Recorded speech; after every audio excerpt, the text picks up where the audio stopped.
Good morning, dear speakers, dear members, dear friends. Thanks for your participation at this important webinar. Important in that the LNG, the liquefied natural gas, will not only be a transition, but probably the ideal energy for several decades. At the same time, today, it's an important meeting is being held in Moscow on LNG, which has been, like you know, a priority for the Russian government since 11th of June. This meeting deprives us of many specialists, but fortunately, we were also able to bring together some of them at the best level. I'm pleased with the collaboration with the Transatlantic Chamber of Commerce for Russia and CIS countries, and especially with Elena Bespalova, the president of the chamber, I have a very good acquaintance for almost 17 years.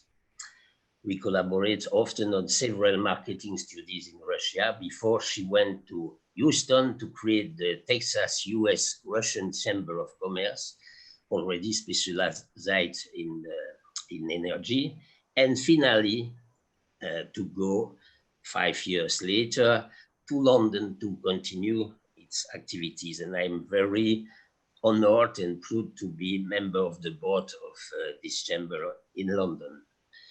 Manon Massé will introduce you to the speakers on the Belgian side and Elena those on the Russian side.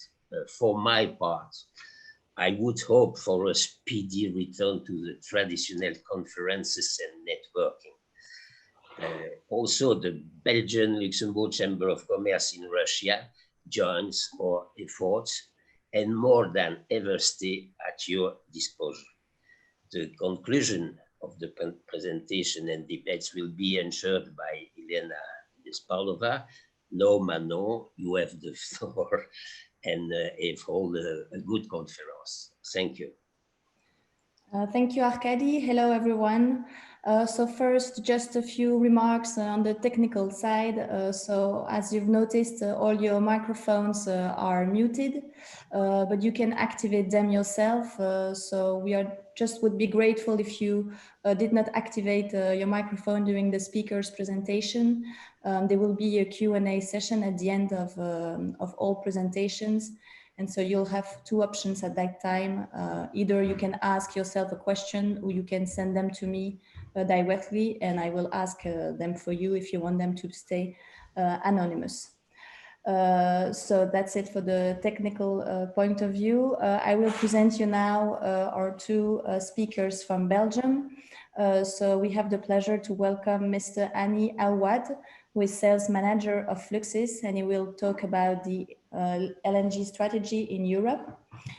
We also have the pleasure to welcome Mr. Stéphane Bocqué, Communication Manager for Febeg, the Federation of Belgian Electricity and Gas Companies, who will end up this conference by talking about the key role of gas in the pathway for the Belgian energy transition.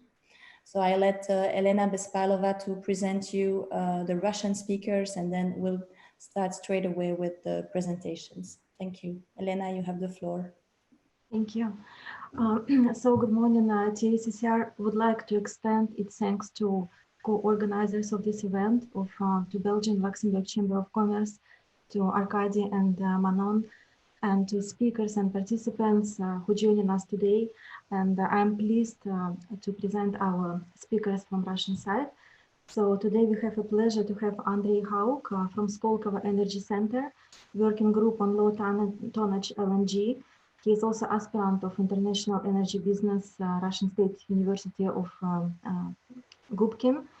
And he is also with Gazprom, and he will be talking about LNG development in the Black Sea and adjacent countries. So we also have pleasure to have with us Alexei Kabaev. Alexei, he is head of gas heating division of company Kelvion. He has more than 10 years of experience in the questions in the area of heat exchange.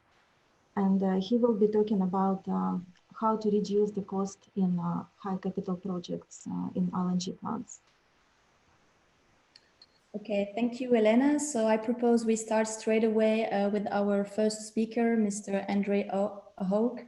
You have the floor for your presentation. Thank you. Sorry, Elena. This is Leonid Tverdokhlev. I participate in your webinar. Thank you. Thank you, Leonid. We'll give you the floor at the end of all presentations. Good. Thank you. Good morning, good day. Can you see the screen in full screen mode? Everybody's fine? Yes. And you can hear me. Thank you. Well, yeah, just 2 words about me. I'm with Gazprom, Gazprom Germania right now, joining you very luckily from Berlin, where I came just before all the craziness in 2020 started, before I was in St. Petersburg with Gazprom Export. But I also am a PhD student, correctly introduced, with the Oil and Gas University in Moscow, and also work in the Skolkovo small-scale LNG working group. Today I have my academic hat on, so anything I say is not Gazprom's or Gazprom-affiliated views. I would like to tell you a little bit about my research. How we see it in the grander picture is that the Russian natural gas export is evolving. We have a pipeline, strictly a pipeline model in the past, in the 80s and later. Right now, through Novatek and other big projects, we have a mix of pipeline gas and large-scale LNG developments. And how we see it in our research group, that the future might be pipeline gas, large-scale LNG, and small-scale LNG on a regional level. The concrete research goal of this work is to estimate LNG bunkering and small-scale demand for the Black Sea region. Of course, there are other regions of interest, the Baltic Sea, which is much more advanced than LNG, small-scale LNG business development. And we have the Russian Far East that is right now also developing ideas and first infrastructure of small-scale LNG. The results of this study of my PhD work, which I attempt to finish by the end of next year, is a feasibility study for a small-scale or mid-scale LNG liquefaction plant on the Russian Black Sea coast. So 2 words about LNG as a maritime fuel. Probably most of you know about that. We have the emission control areas for sulfur that were regionally introduced over the years in the European, Northern and Baltic Seas in North America. And we also have upcoming this sulfur control areas for the Mediterranean Sea, maybe, which is effectively also including the Black Sea, because most of the traffic out of the Black Sea comes to the Mediterranean Sea, to Italy and beyond. We have a decrease to 0.1% sulfur emissions. This is achievable through a change in fuel. And we have a global IMO 2020 reduction to 0.5% from the beginning of this year, which also has shaken up the bunkering market. And what are the options for the ship owners?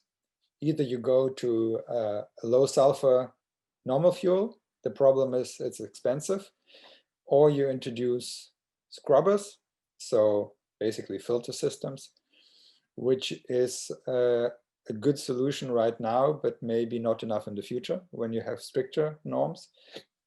Or you go and explore alternative fuels. And LNG is probably one of the readiest available and best alternative shipping fuel that fulfills all the preconditions of price, availability, and easiness to handle and to switch. Of course, we must keep in mind there are alternative fuels like methanol or ammonia that also are under development, but right now LNG develops as the alternative maritime fuel of choice for many ship owners. A bit about the Black Sea and LNG. We have the Black Sea as a blind spot on the global LNG map because there is no LNG infrastructure in the Black Sea region, mainly because Turkey unilaterally forbids LNG tankers to pass through the Bosphorus, citing security concerns. The Russian side challenges this because LPG tankers, liquefied petroleum gas, propane, butane tankers pass through the Bosphorus, and they are probably more dangerous than LNG tankers if something goes wrong. But anyway, Turkey has the potential to block LNG imports into the Black Sea, which Russia is kind of fine with politically, because this blocks off an alternative gas supply from, say, Ukraine or other countries in the region. Turkey also has hub aspirations. As you know, they want to be a regional natural gas hub. They want to accumulate as much gas as they can within their own borders on their own LNG terminals, of which they have now, I believe, 4, 2 of them concentrated just before the Black Sea in the Sea of Marmara. Those terminals are truck loading, so you can load trucks from them and deliver to Black Sea countries, such as is done, for example, to Bulgaria. But as far as I know, they have no ship reloading, so bunkering operations from those terminals would not be possible without additional investment. We had plans for liquefaction on the Georgian Black Sea coast, which the Armenian, Azerbaijani, Georgian, Romanian interconnector, AGRI project, which was a feasibility study a few years ago. It lost competition to the Trans-Anatolian pipeline, which has been built and is delivering natural gas to Turkey and beyond. And there's probably not enough Azeri gas right now to finance another large-scale project. So this would be between Georgia and Romania, liquefaction in Georgia, ship to Romania, regasification in Romania, skipping the Turkish transit questions that are kind of, interesting for the EU. The Russian Black Sea has a surplus of natural gas, which is a question mark. Right now, it probably has. It has new and existing capacities on the Black Sea coast. We have the streams, the Blue Stream, the Turk Stream. We have development of the streams and infrastructure in these regions. And we have a national NGVE, natural gas vehicle strategy, that gives probably an idea of a domestic market in this region too. We had some small-scale LNG study projects in Moldova, in Bulgaria, and Romania, but nothing too big to speak of because there is no LNG. So Russia is probably the only country right now that could provide LNG in a foreseeable future in this region.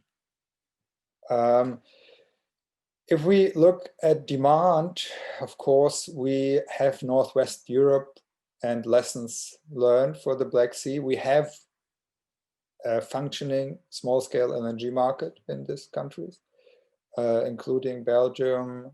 We have a regional driver in the face of Norway, who has not only a sulfur, but also a NOx tax fund. So it has started LNG bunkering among other alternative fuels from 2005.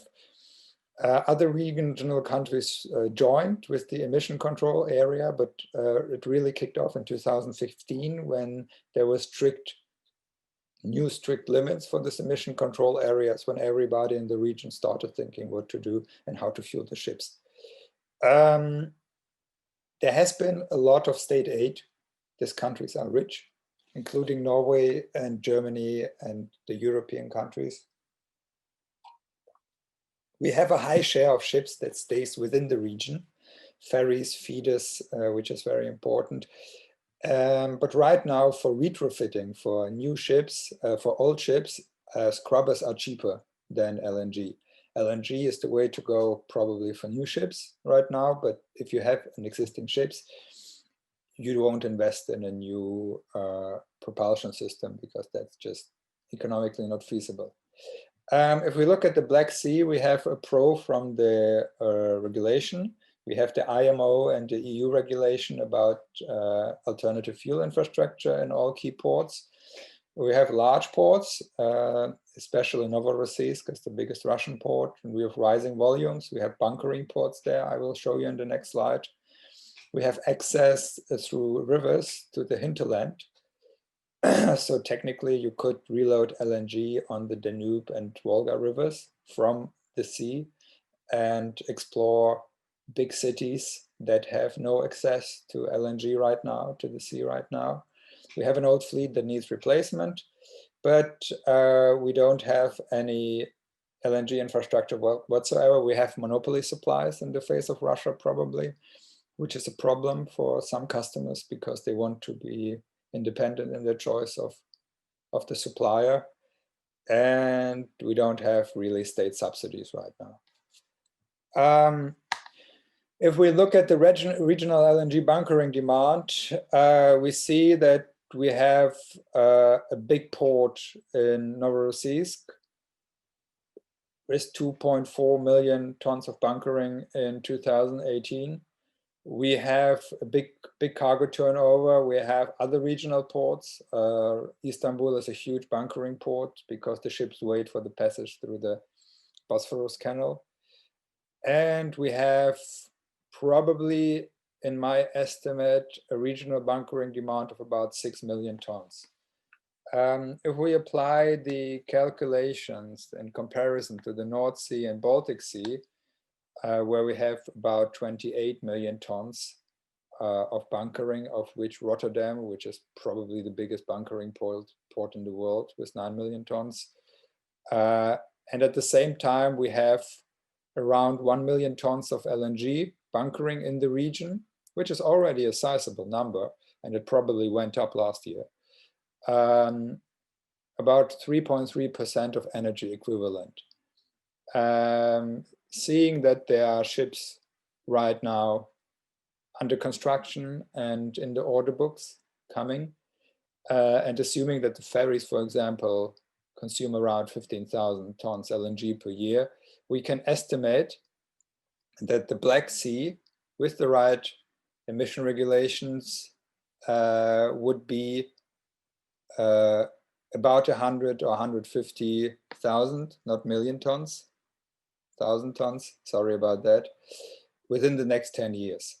This is probably not enough to supply a mid-scale LNG plant, which would be around 0.5 million tons, and which especially would like to have demand already at the startup, because it's not really economical to run an LNG plant on low capacity for a longer period of time. So bunkering is a big market. It's a market where you can have additional value to your LNG, but you probably won't be able to just justify a mid-scale Russian LNG plant for bunkering only. Yeah, if we compare prices here with the low sulfur bunkering fuel for Rotterdam and Novorossiysk, we see that the LNG SPG bunkering, as calculated by the price of natural gas and liquefaction cost and handling, would be actually in a corridor where it is attractive for the ship owners. So it's not a question of price competitiveness. The price competitiveness should be there. It's a question of demand through the building of new ships and through the availability of new ships in the region. The conclusions for me are, we have small-scale LNG export that can organically add to Russian pipeline and large-scale LNG export in the Baltic Seas, and maybe in the future in the Black Sea and in the Far East. Russia has a clear competitive advantage on several regional markets, among others because of the taxation system, that LNG exports are not taxed as pipeline exports. And even if they are smaller in scale, they have an advantage. And we have LNG bunkering in an IMO 2020 compliant world that will probably work for the next decade and more. And LNG bunkering must serve as a growth point for small-scale LNG in a broader sense. So it's not only small-scale LNG for this region, as we see it again in the Baltic countries. For example, as a virtual pipeline up the Danube, or as a road fuel for trucks in an attempt to reduce CO2 emissions. Yeah, this has been my presentation. Thank you for your attention. Again, this is my academic view on that. Gazprom does work on the Black Sea region, but probably other projects are in focus now. But as it has been presented, for example, on the last gas congress in St. Petersburg, 2019, Russia does have an eye on the Black Sea region. Gazprom has an eye on the Black Sea region as a potential LNG market. Thank you. Feel free to email me, and looking forward to the other presentations. Thank you. So we'll keep your questions for the end of all presentations. We will now keep on going with our next speaker. So we have Mr. Hany Aouad, the sales manager of Fluxys, who will talk about the LNG strategy in Europe.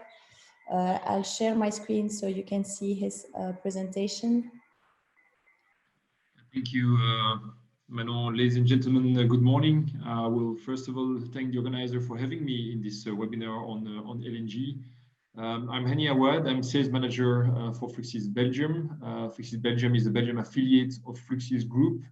And the Fluxys Group is a natural gas infrastructure group active in nearly 10 different countries in Europe.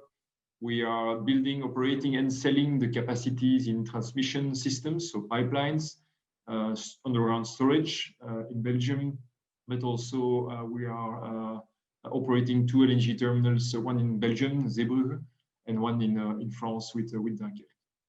Today I've been asked to talk about the LNG strategy in Europe. It's a wide topic, a broad topic, I will say. And if we can go to next slides, before digging into LNG, it's maybe important to have some figures in mind. The natural gas consumption in Europe, as you can see on the graph on the right-hand side, it is the red line I'm talking about. So the demand is approximately about 500 billion cubic meter of natural gas on a year basis. We see that this demand will be declining through the years, with the expectation of something like 400 BCM by 2040.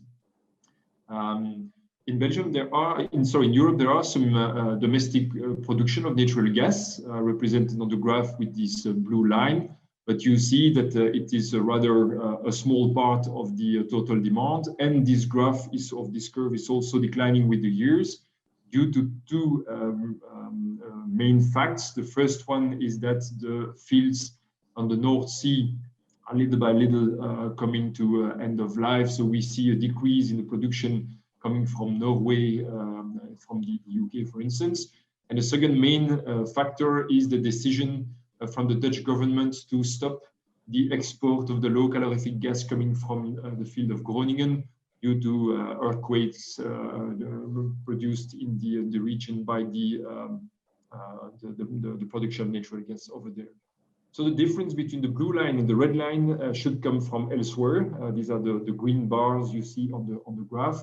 And so, as explained in the title, Europe is a net importer of natural gas, and that natural gas should come from somewhere else than Europe because the indigenous production is not enough to cover the demand.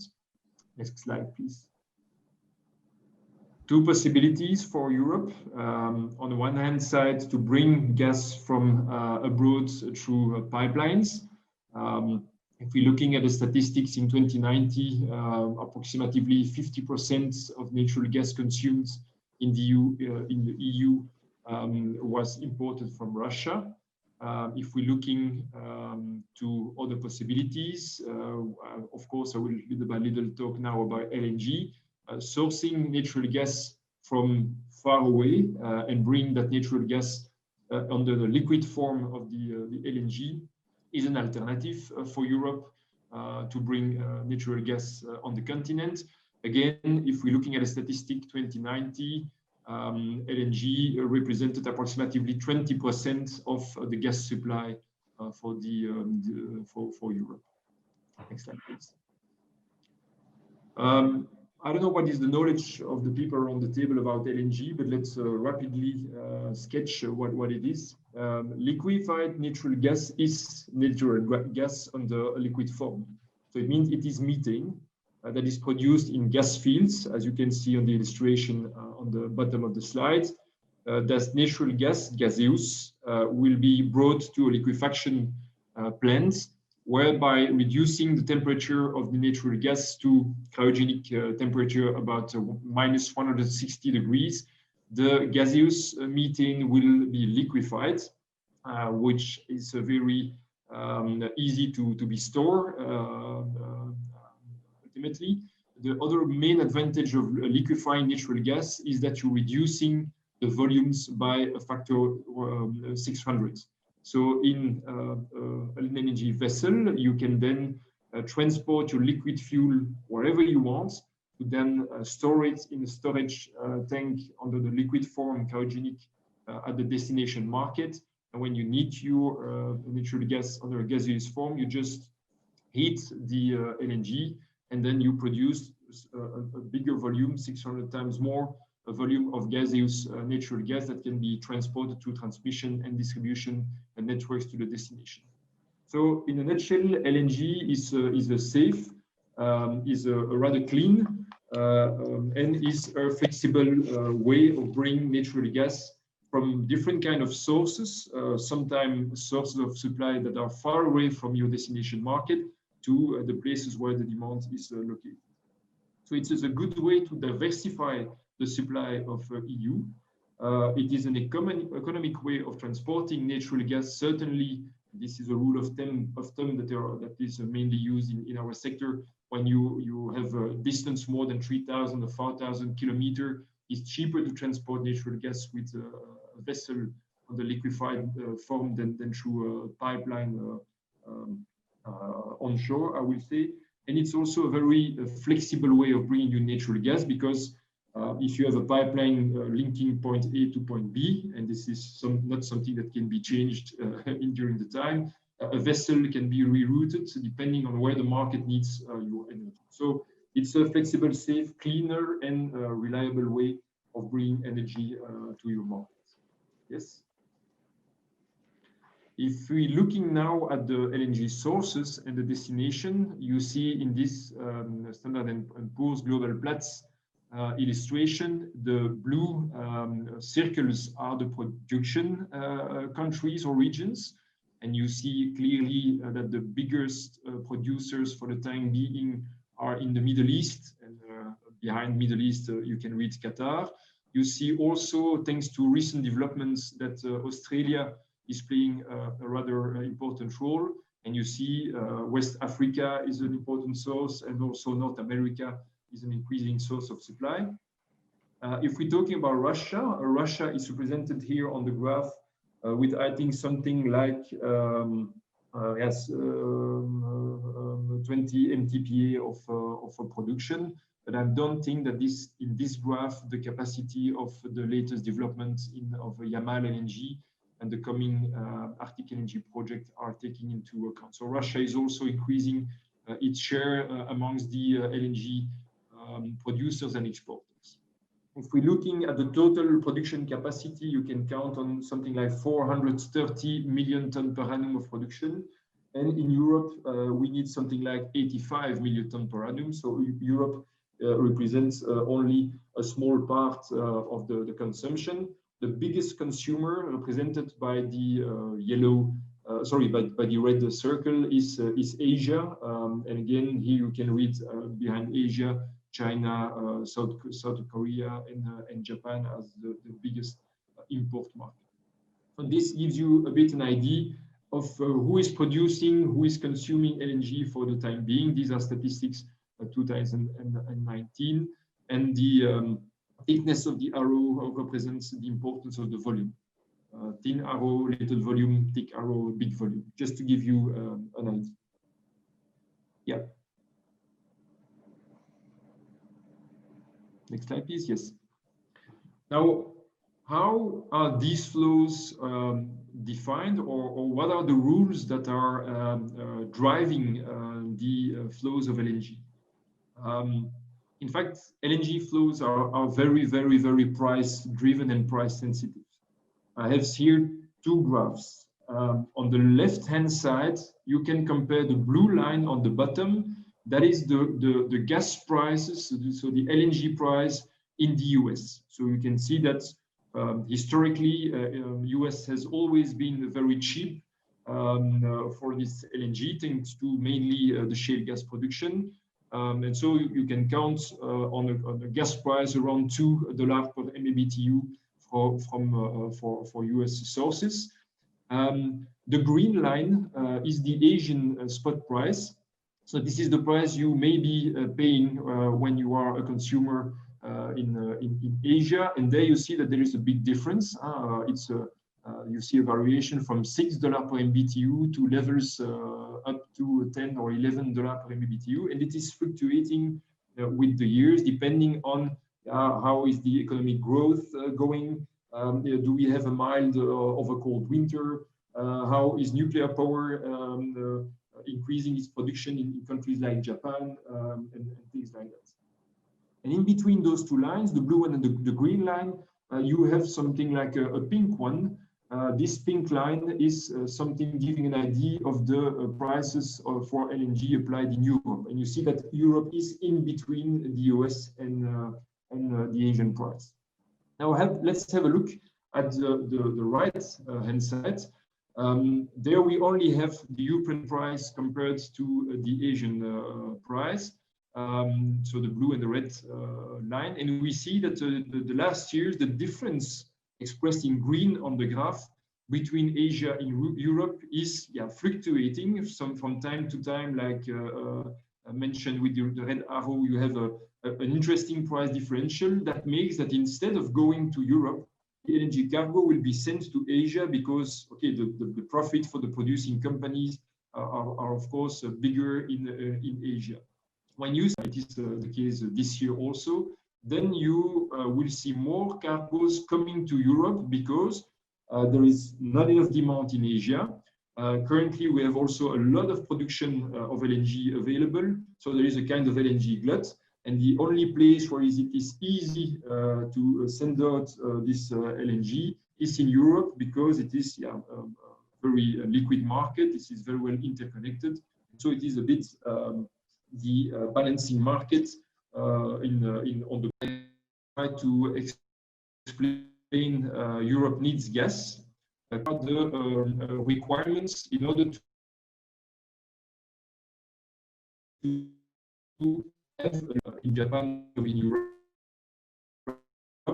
to be sure to bring LNG to our continent at an interesting price for the end consumer. So Europe is convinced that LNG is trying to find the best second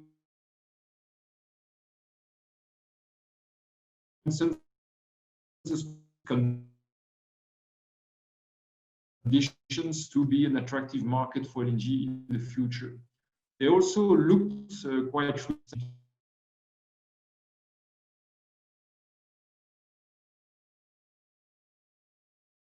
the question there is, do we need more LNG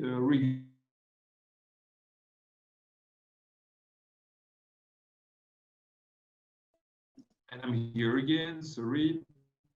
Maybe I'll stop the video. Maybe it's a question of I try to explain Europe needs gas clearly because it is a net importer, and LNG allows Europe to have a wider diversity of supply source for its primary energy.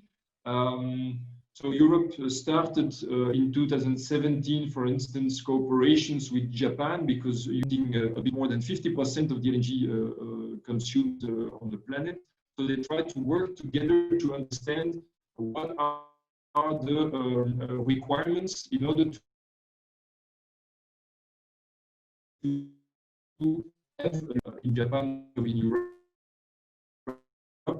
to be sure to bring LNG to our continent at an interesting price for the end consumer. So Europe is convinced that LNG is trying to find the best second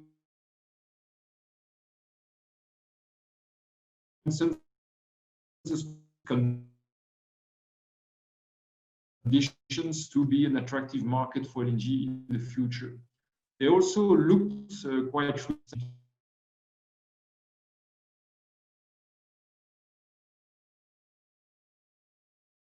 the question there is, do we need more LNG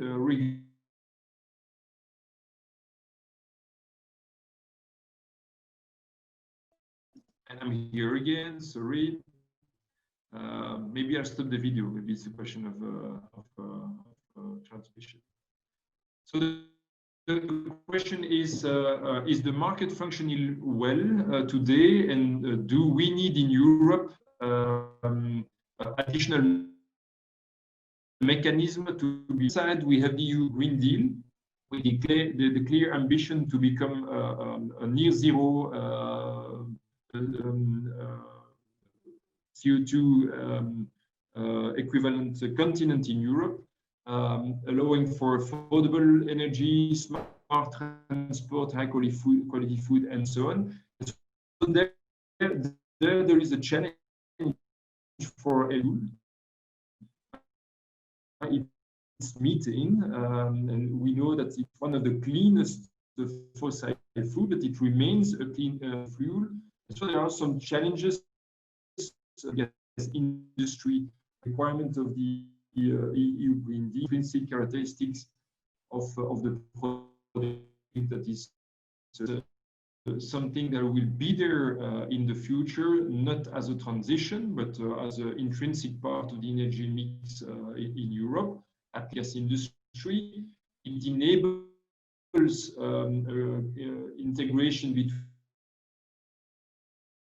the electricity sector and the gas sector. It is a product that can be transported using multimodal transport, waterborne, road, or by railway.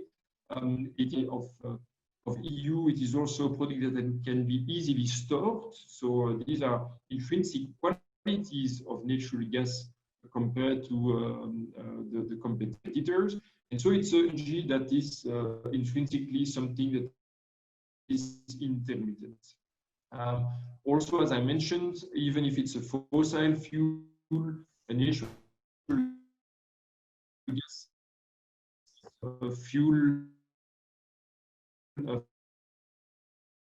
for transport. Is it, we talked about bunkering possibilities in the Black Sea with the replacing emissions and on the air quality. It's exactly the same for road transport with the targets natural gas with GIE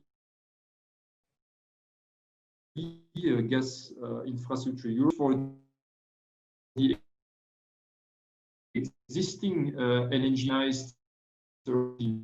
new and to contribute to the decarbonization. The first part is simply to green the product that we are transporting. Instead of bringing fossil LNG or fossil natural gas, let's produce bio LNG by liquefying biomethane, for instance, and let's bring that bio LNG through the vessels in the LNG terminals, and let's gasify and distribute that biomethane through the existing pipeline infrastructure. And biomethane can be also synthetic methane produced in production with electrolysis and by combining hydrogen, for instance. Second way of to decarbonize downstream. So again, you're using the same vessels, you're using the same LNG terminal. You have your fossil LNG, but then through carbon capture and storage at the end of the logistic chain, you can again contribute to the decarbonized world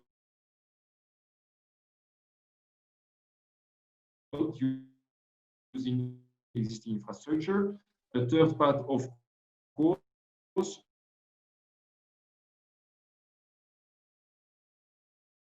components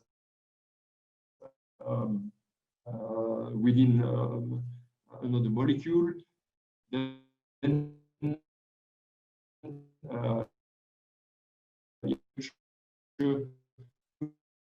be very little or inexistent, studying for the time being. Of course, a fourth path would be to decide using a bit LNG or bio-LNG in the future. So that is a very important challenge for the gas industry for the time being, and also for the LNG industry in particular. And this ends my contribution for today. I thank you very much for your attention. Thank you very much. Again, keep your questions for the end of the session. Alexei Kabaev, division of Kelvion. Mr. Kabaev, you have the floor.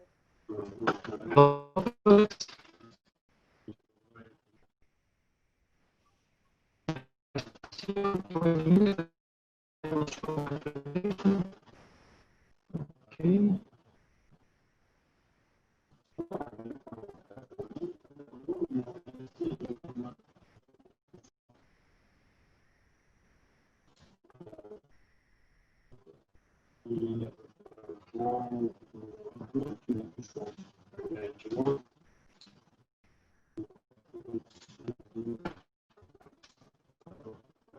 One minute, please. Do we see a full screen or not?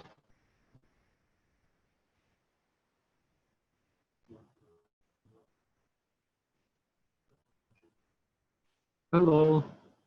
No, not yet. You have to press on the right button of the presentation, on the bottom, the PowerPoint file.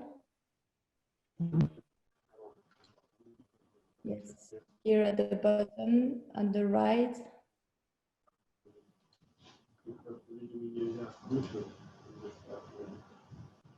Right, here.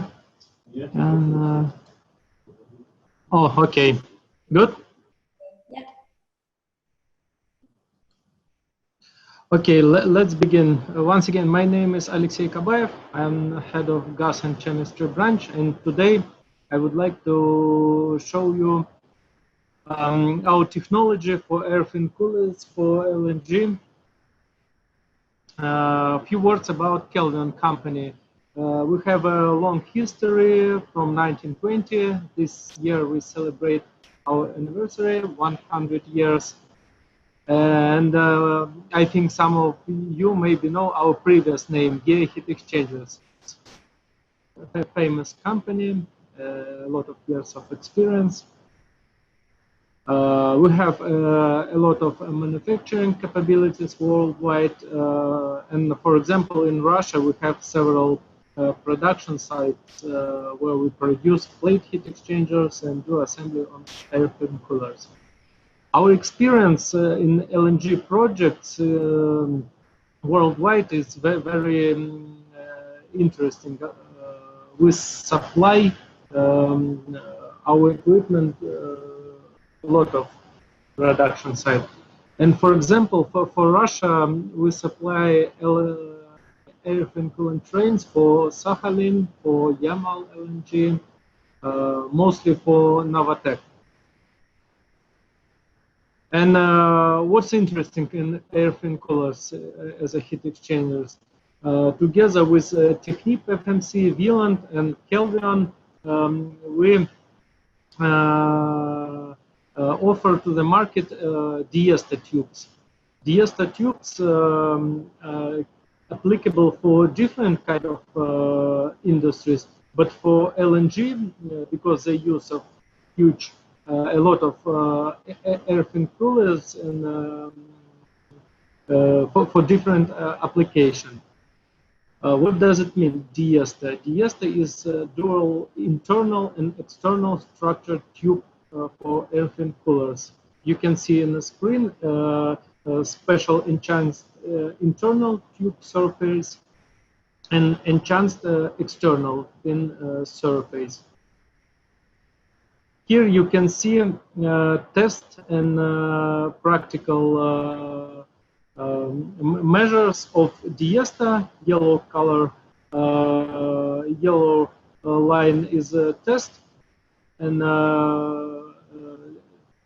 here is theoretical and practical results. Finally, it shows we can increase efficiency of airframe coolers up to 15%. But finally, what does it mean? The main idea of this equipment two options, for example, increase output, increase capacity of LNG train. And here is one of example for LNG train output of 5.5 million ton per annum. The most important things, outlet temperature after airframe coolers. For example, if we use standard airframe coolers, outlet temperature 45. If we use Diesta solution, we can achieve a 42 degree. What does it mean, 3 additional degree? If we reduce outlet temperature 1 degree, it can increase capacity or 0.7% of LNG production increase. And if we reduce 3 degree, we can increase capacity of existing, for example, on new LNG 2.1%. It means we can earn additional benefits, around 15 million euros per year. And payback time of this additional, let's say, for Diesta, less than 2 months. From the other side, it is very important plot area when we for LNG plant. And here is example of airframe coolers with standard fins. For example, 20-meter length. And if we use Diesta solution, we can decrease this LNG train by 10%. But not only 10% of reduction plot area bring us benefits. It's less foundation, less cabling, less piping, less weight of equipment, less power consumption, less construction cost. When we calculate in the real case, it can capex saving approximately 7%. And when it's we can see it around $8 million capex saving. It's also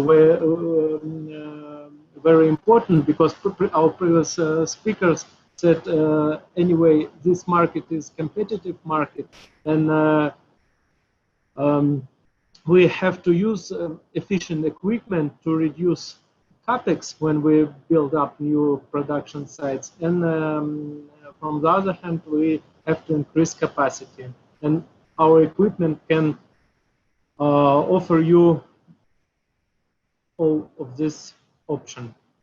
And conclusion that, as all we know, efficiency is maximize output, decrease input, can bring us maximum efficiency.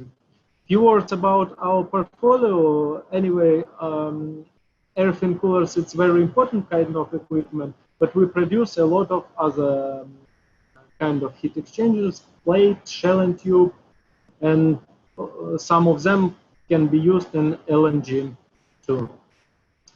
If you're interested and would like to get more details about where you can use this equipment, you can visit our site or use this QR code to find information. Anyway, you can make a screen or picture of my contact if you have any special questions or something else. You can contact me directly to get more information. I hope it was interesting for you. Thank you. Thank you, Alexei. We will share all the contact details of the speakers after the presentation with the participants. So don't worry if you hadn't time to make a screenshot of the Okay, pleasure to show presentation for you. Thank you, colleague. So let's keep going with our next and last official speakers. Then we will maybe have one or two more interventions of external speakers. So we have Mr. Stéphane Bocqué, the Communication Manager for Febeg, the Federation of Belgian Electricity and Gas Companies. Mr. Bocqué, you have the floor. Thank you. Thank you very much. Do you hear me loud and clear? Yes. Okay, thank you. Good morning, and thank you for the invitation, of course. Febeg is the Federation of Belgian Electricity and Gas Companies and represents over 90% of the private sector concerned in Belgium. Febeg is thus active in two energy carriers, which we believe to be strongly complementary and crucial to realize the energy transition. I believe it's important for Febeg and for its members to have a broad view of the energy transition and to consider all possible solutions from different angles. In striving for CO2 neutral future, we must make the best choices to achieve the balance between sustainability, affordability, and security of supply. That is why we should not only focus on electricity, but certainly also look at energy efficiency, heat, and cold. Gas has an important role to play in this. At Febeg, we are convinced that gas will also be able to play an important role in the future. Just as electricity, that made a major shift towards renewable generation in the last 20 years, we are also committed to gas becoming increasingly greener and lower in carbon. Today, and in the short and medium term, natural gas has an important role to play in the energy transition. However, by 2050, we must have renewable and low carbon gas. By linking the electricity and gas sector, we believe it will be possible to achieve a carbon neutral energy system by 2050 in a cost-effective way. I will try to go to the next slide. Yes, sorry. Let's first take a look at the global CO2 emissions in Belgium. Where are we now and where do we want to go? The graphs that you see here shows the most recent figures for the combined ETS and non-ETS emissions. Belgium is clearly struggling to reduce CO2 emissions on its territory by 2030. As you can see, the downward slope of the curve between 2030 and 2050 is very, very steep. If we consider the recent developments regarding the EU Green Deal, the announcement of Mrs. von der Leyen, it is quite certain that our country and other countries in Europe will be asked to make further efforts. In any case, it's crystal clear that there is a lot of work to be done. The Febeg members are 100% committed to decarbonize our own energy sector and to assisting other key sectors as the industry, the transport, and the buildings in their CO2 reduction efforts. The example of bunkering is there an interesting one, and yes, I learned a lot from the other presentation of today. For Febeg and its members, the focus will be on energy efficiency, electrification based on renewable energy, and the use of renewable and low carbon gas. Today, I will talk mainly about the greening and decarbonization of natural gas supply. First, I would like to explain briefly the essential difference between renewable gas and low carbon gas. On the left side of the slide, renewable gas.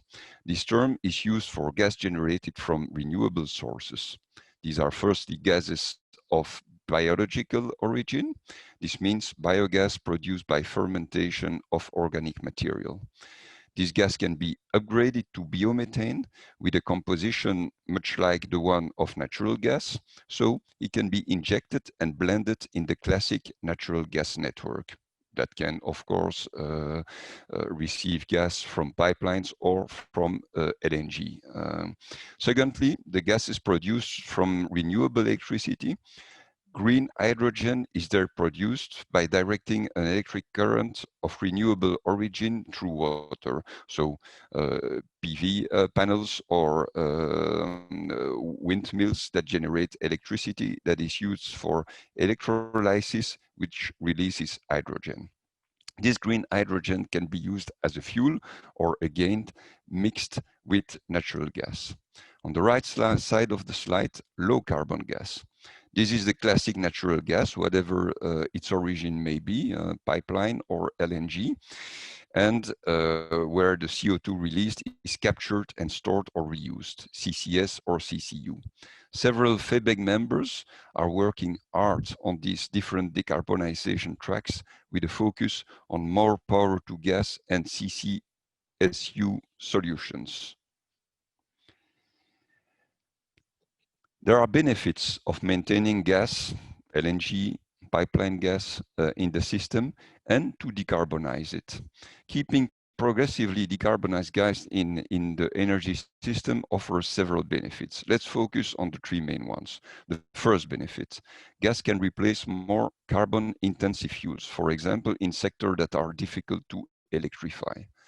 These are sectors where we will be able to focus mainly on electrification to replace carbon-intensive fuels, such as new buildings with heat pumps, electric vehicles, and production processes such as smelting steel in electric arc furnaces.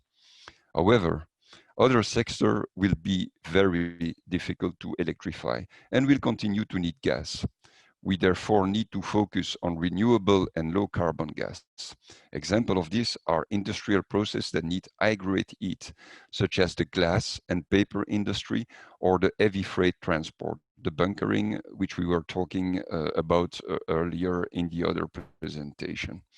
In application where electrification is not feasible or affordable option in the short term, major CO2 emission reduction can be already achieved by using simply natural gas as an intermediate step and making installations as efficient as possible through relatively limited technical and financial interventions. Just think of the importance of energy efficient gas boilers in existing homes. What sector or subsector is the best choice for electrification or for gas depends strongly on the technological possibilities, the cost price, and the need for behavior changes in these sectors. The second benefit, on this slide, you see a typical, let's say, day or week where you see on the downside of the graph the PV and the wind production, and on the upper part of the graph you see the demand side.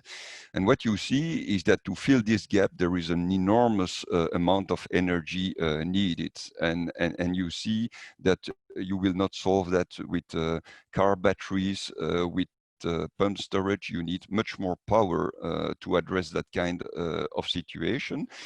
And there, of course, you need flexible, controllable capacity. Gas-fired power stations with their flexible usage are necessary complements there. In the longer term, the gas used here can evolve towards renewable and or CO2 capture that can be used. New build gas plants, as from 300 megawatts, will be CCS ready, which means ready to be equipped with CO2 capture installation as soon as the technology is mature and economically feasible. The third benefit is the following. In the long term, when massive amounts of renewable electricity enter the system, we need solutions allowing large amounts of energy to be stored over long periods of time. This can be done by storing electricity in the form of gas molecules, which we call power to gas. When there is a surplus of electricity, we use electrolyzers to convert it to green hydrogen or another synthetic gas. This gas can then be injected into the gas networks or stored together with ordinary natural gas or not. Energy in the form of gas is clearly easier to store than electricity. In case of electricity shortage, the stored gas could be then converted back into electricity by combustion in new gas-fired power stations. We talk here about sector coupling between the electricity and gas sectors. This will require various investments, but by 2050, it will be possible to avoid a strong oversizing of the green electricity production and transport infrastructure, and thus to achieve a more cost-effective and efficient transition. The electricity and gas sector coupling will become progressively stronger over time, and in Belgium, we can make use of a well-developed and interconnected gas infrastructure. That is the role of Fluxys, and thank you to our partners at Fluxys to do this for us. What do we need? We need a phased evolution towards a decarbonized energy mix. The transition to fully renewable and low carbon gases will be phased. Indeed, we must consider the supply of renewable electricity, the maturity and scaling up of the technologies, the cost and the adaptation of the market and of the legal framework. For Febeg and its members, the final goal in 2050 is clear. To make this transition a reality, we propose a progressive strategy. Today, in 2020, we are committed to more renewable energy, electrification, and the replacement of more carbon-intensive fuels by natural gas. The first renewable and low-carbon gas projects are under development in Belgium. In 2030, we see a mix of natural gas, renewable and low-carbon gases, for which the first project will be realized, and we will pursue the further greening of the electricity mix. By 2050, there will be no net CO2 in the air, and we will use only renewable and low carbon gas in addition to renewable electricity. What is needed to make this transition possible? As a matter of fact, our sector commits to shape this energy transition. To begin, we need demonstration projects. We want to set up demonstration projects together with the industry and the government, for example, for public transport, CO2 transport and storage, circular CO2 project, injection of renewable gas in the existing grid, integration into industrial application, etc. We also need an appropriate and stimulating regulatory framework. What do we mean here? Well, as a matter of fact, technical aspects, for example, the admissible percentage and the technical requirements for blending in the natural gas network must be clearly defined. We should also consider the market roles issues. Would it not be better, for example, to make hydrogen transport in new pipelines a regulated activity? as it is the case for gas. The quality label for green gas through guarantees of origin should be made operational. Grid tariffs on electricity consumption should be adjusted for power-to-gas applications. The permit framework must be fine-tuned, for example, regarding CO2 transport via pipelines. And finally, the demonstration projects will need an appropriate public support. Finally, the cooperation at Belgian level, but also with other member states, is a must. Gas and electricity networks doesn't stop at borders. An economy based on green and low carbon gases also doesn't. In view of the division of the competences between the Belgian regions and the federal state, cooperation is needed to design an integrated strategy. The guarantee of origin systems will have to be aligned between member states and cover different gases to allow for a gradual opening to cross-border trades.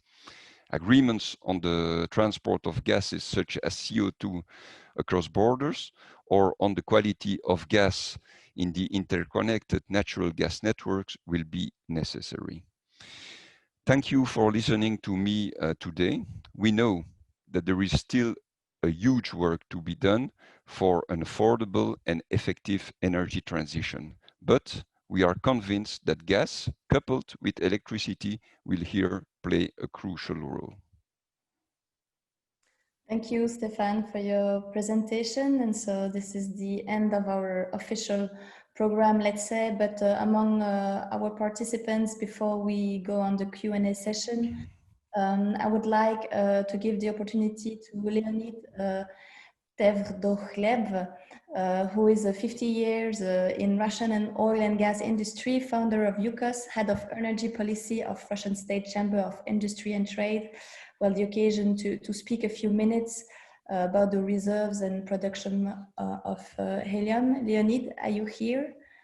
Can you say a few words?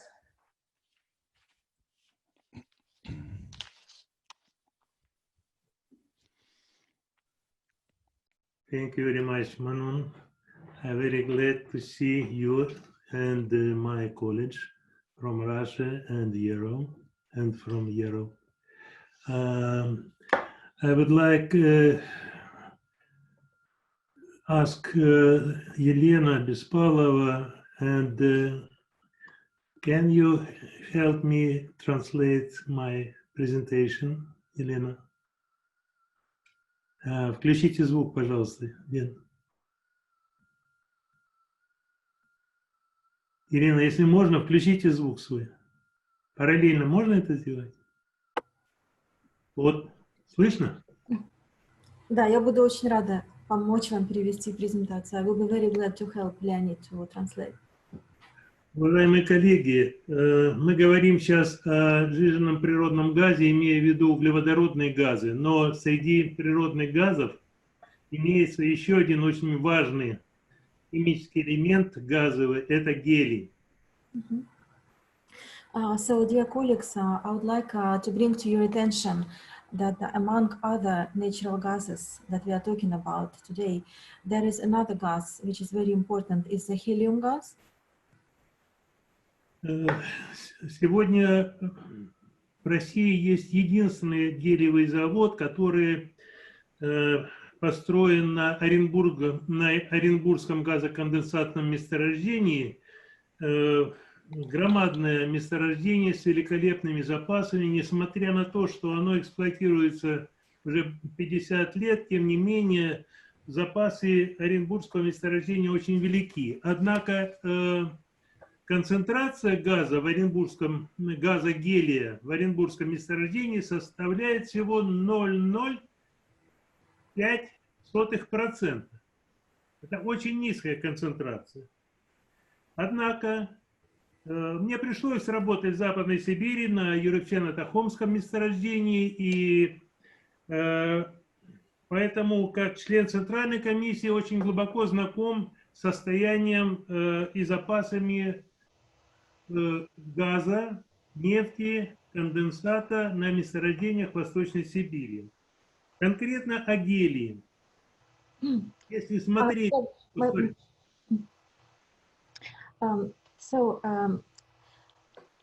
Despite the very high importance of helium gas, we have, for now, we have only one only one deposit in Russia, in Orenburg. And the composition of helium gas on that particular deposit production is only 0.05%. And me, as a specialist in oil and gas industry in Russia for 50 years, I know very well importance of gas composition in East Siberia. Значимость гелия, я думаю, не стоит на этом акцентировать, но хочу сказать, что мы находимся в истории развития человечества на новом технологическом, в начале нового технологического уклада, который называется ядерно-гелиевый. Yes, despite the importance of gas composition in helium, I would like to bring more to your attention that our modern development of human being brought us to the completely new direction of nuclear composition, right? Nuclear helium. Nuclear helium. Это будет абсолютно экологически чистый источник энергии, ядерно-гелиевые реакторы. Поэтому значимость гелия с каждым годом будет возрастать. Its importance is hugely related to ecology, to a new clean ecology and our environment. And therefore, I believe that nuclear helium, importance of nuclear helium will be only growing and will be higher and higher. Вы представьте себе месторождение Восточной Сибири, начиная от Кавыткинского в районе Байкала и далее на северо-восток. Это Дулисминская, Чаяндинская, еще там ряд месторождений, в которых содержание гелия в 10 раз больше, чем на, как я уже сказал, на Оренбургском месторождении. И самая высокая концентрация гелия на Чаяндинском месторождении. If you could imagine to you gas deposits in East Siberia, the composition of helium gas over there is in 10 times is higher than on deposit that I told you previously in Orenburg, where composition is only 0.05%. Как я уже сказал, что у нас в стране, в России, единственный гелиевый завод расположен на Оренбургском месторождении. Он производит в год порядка 9 миллионов кубометров гелия. А на Чаяндинском месторождении производство, добыча гелия составляет, как я уже сказал, в 10 раз концентрация, значит, гелия выше. Поэтому вот сегодня на Кавытке запасы гелия, запасы газа составляют 16 триллионов кубометров. 16 триллионов кубометров, я извиняюсь, это на Кавыткинском месторождении. Sorry. Вот. Теперь, чтобы утилизировать и добывать гелий, его нужно переработать. Значит, планировалось строительство газоперерабатывающего завода на Чаяндинском месторождении. Это на севере Восточной Сибири, в Якутии. So, as I highlighted already, the importance of utilization and exploration of helium in Russia. For the moment, we have only one plant in Orenburg and capacity. Скажите, пожалуйста, какая производительность в Оренбурге? В Оренбурге концентрация 0,05% и производительность 8,8 миллиона кубометров. Yeah, so in Orenburg, we have only around 9 million cubic meters production of gas, and the requirement in East Siberia to produce and explore is in 100 times more. Так вот, в настоящее время транспортировать углеводородный газ из месторождений Восточной Сибири, транспортировать его в Китай, в Японию, это экономически невыгодно, потому что в нем громадное содержание гелия. Поэтому правительство Российской Федерации приняло решение построить Амурский газоперерабатывающий завод и рядом гелиевый завод, у которого производительность будет составлять 60 миллионов кубометров. То есть в Оренбурге 8 миллионов, здесь 60 миллионов кубометров. That's the reason that Russian government came to conclusion that it will be not economically viable anymore to export gas, to make a transportation of gas from East Siberia to China and to Japan. It's not economically viable because it has high concentration of helium. Instead, Russian government made a decision to build a new production capacity in Amur region of Russia with approximate capacity of 60 million cubic million tons of gas. Кубических метров. Cubic meters. 60 million cubic meters. В настоящее время рынок гелия очень востребован, и поэтому решение правительства о строительстве завода будет серьезным вклад в экономику Российской Федерации. Today, helium is in a high demand, market for helium in a very high demand. Therefore, construction of such plant will be very much in line with the strategy of the country. Но дело в том, что Амурский газогелиевый завод не расположен на берегу океана, и транспортировать напрямую в танкеры не будет такой возможности. Поэтому принято решение, и уже созданы специальные транспортные машины, термосы, которые будут перевозить гелий из Амурского гелиевого завода до Владивостока на расстоянии порядка 1200 километров. При температуре гелия сжиженного минус 269 градусов. But because Amur area is not located next to the ocean, there will be no option to make a transportation of helium via the sea tankers. That is the reason that there are already special transport machines established, special thermos transport machines that will be capable to make a transportation of helium with the temperature of minus 269 degrees. Сжиженный газ, сжиженный гелий будет доставляться во Владивосток, и будет создан мощный транспортный хаб для дальнейшей транспортировки гелия в страны Юго-Восточной Азии.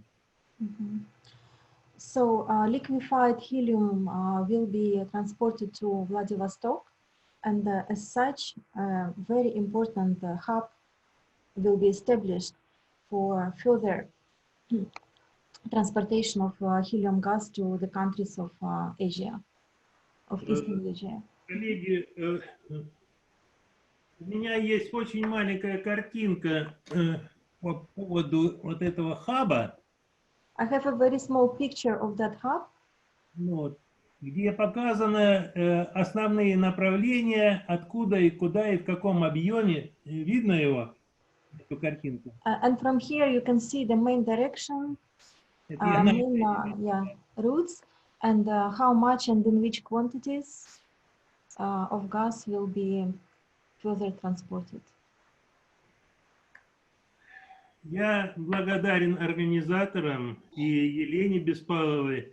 К сожалению, я об этом вебинаре узнал только позавчера, поэтому не смог подготовить более полную презентацию, но не сказать про производство сжиженного гелия в России, потому что это напрямую связано с производством сжиженного природного углеводородного газа, я не имел права, как председатель комиссии Российской академии наук по внедрению инновационных технологий. Спасибо.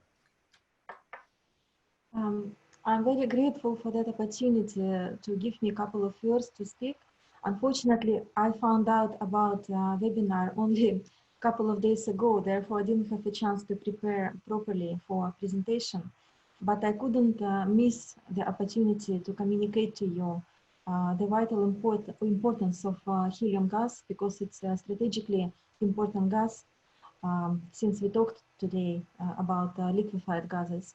And for me, as a director of Science Society, it would be not forgiven if I would not have a chance to communicate to you. Thank you. Рад был всех видеть. Спасибо большое. Yeah. Thank you, Leonid, and thank you for the translation. Yeah, I'm sorry if my translation was not perfect.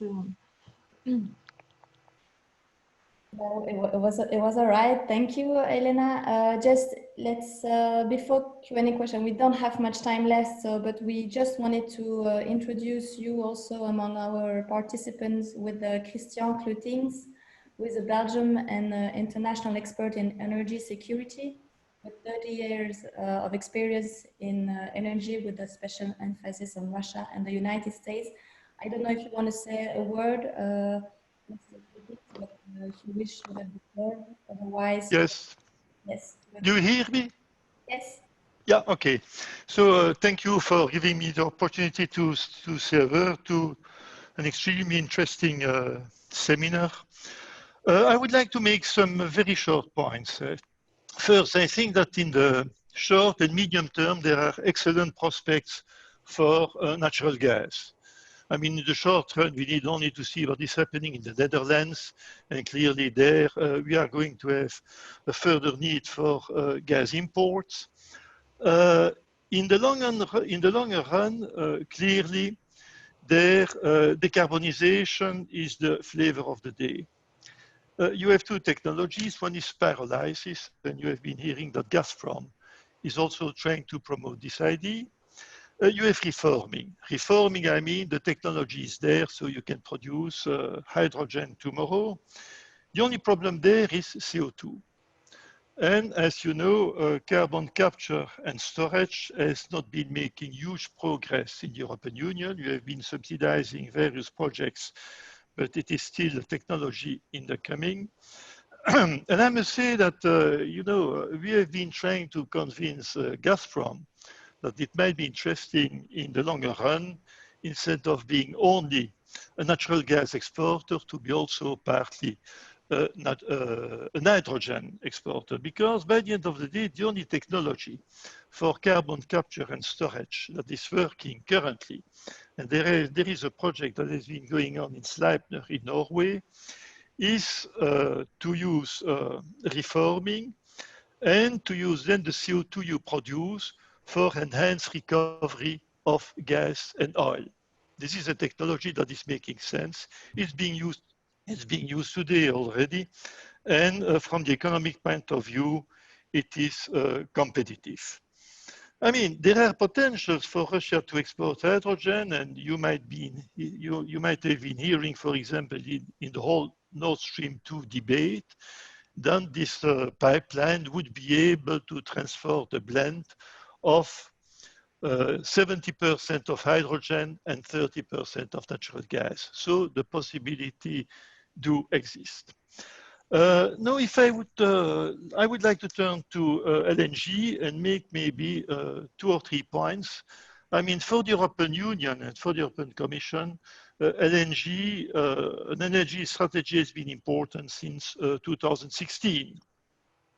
I mean, they have been cranking out a paper indicating clearly that LNG was contributing to a secure, resilient, and competitive gas supply.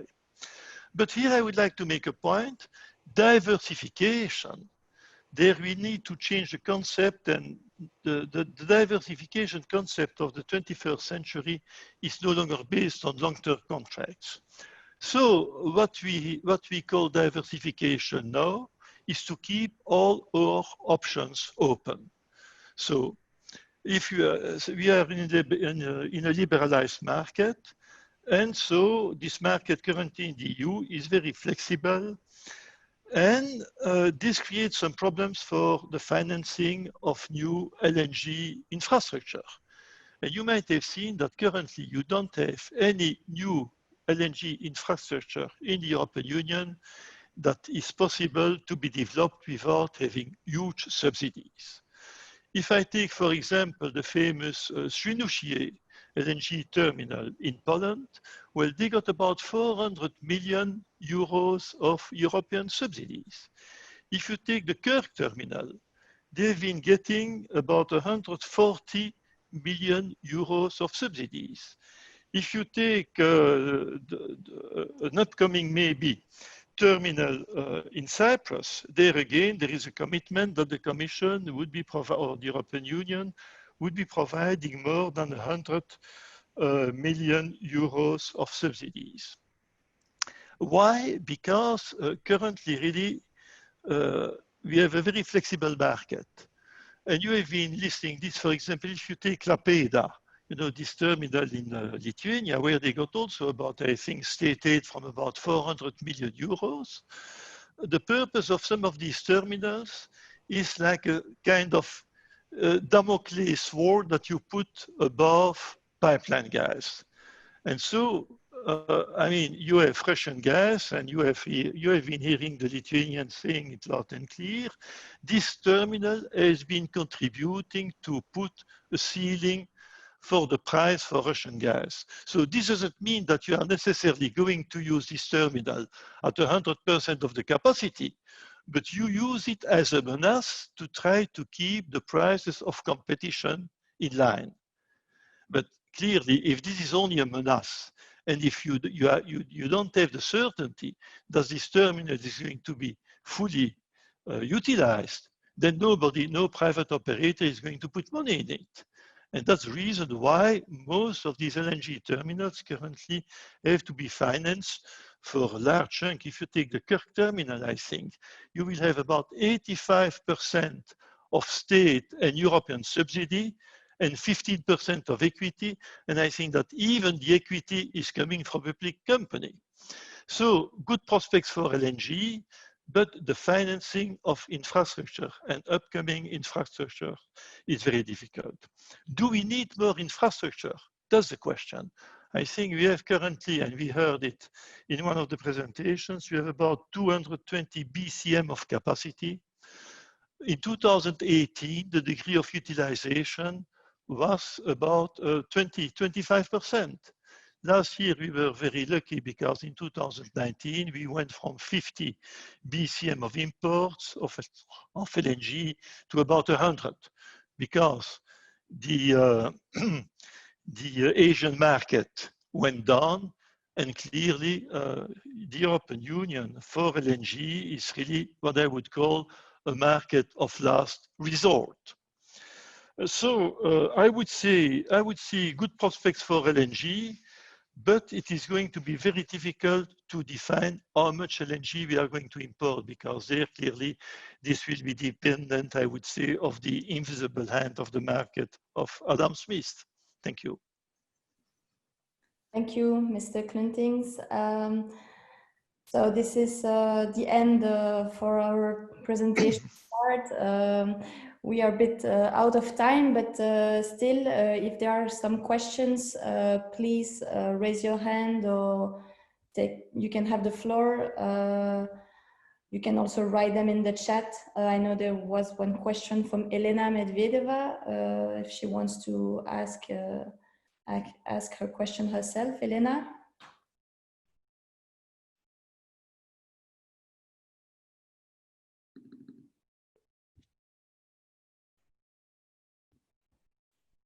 Okay, I don't see Elena now, but I'll ask her question then. So it concerned Fluxys. So she said, great presentation and strong message about the gas that will stay with us and not just as transition fuel. Is it Fluxys' position, or we can also see this point in any EU strategic documents or Eurogas? I don't know if Fluxys can answer with Mr. Hany Aouad. Yes, certainly I will answer the question. So it's of course certainly the position of the gas industry. So it's a Fluxys position. It is also a GIE position, and if you surf on the Eurogas website, you will probably also on their homepage see similar declarations on their ambition for the role that natural gas can play in the future. So yes, it's a shared, of course, position from the gas industry. Is it shared by the EU? That is a much more difficult question. We're trying, of course, to bring the arguments to inform as the best way we can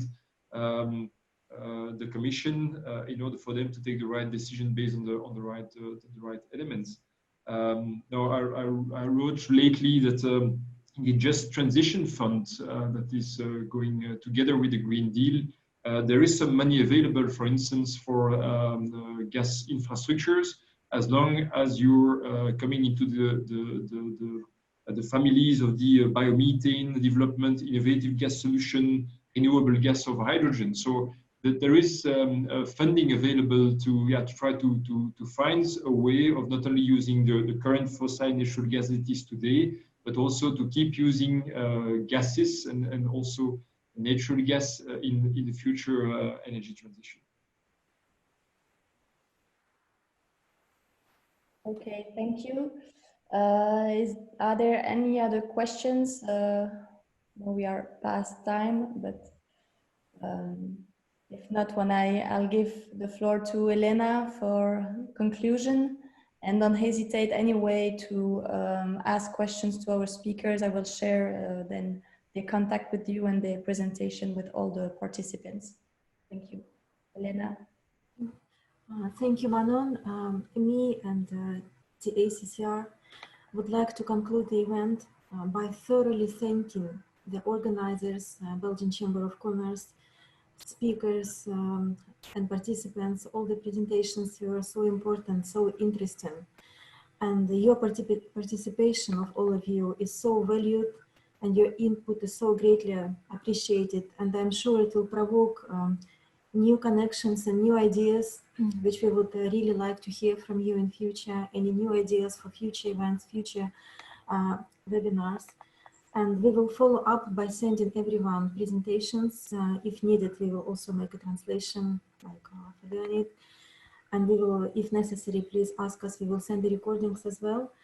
And if you have any follow-ups or any questions, please send us to me or Manon, to our admins, and we would love to see you in future again. Thank you, everyone. Have a good day, and see you soon for hopefully a real live conference, and if not, well, webinars or other seminars. Have a good day, everyone. Thank you. Bye-bye. Thank you. Bye-bye. Bye-bye. Thank you. Bye. Thank you. Bye-bye.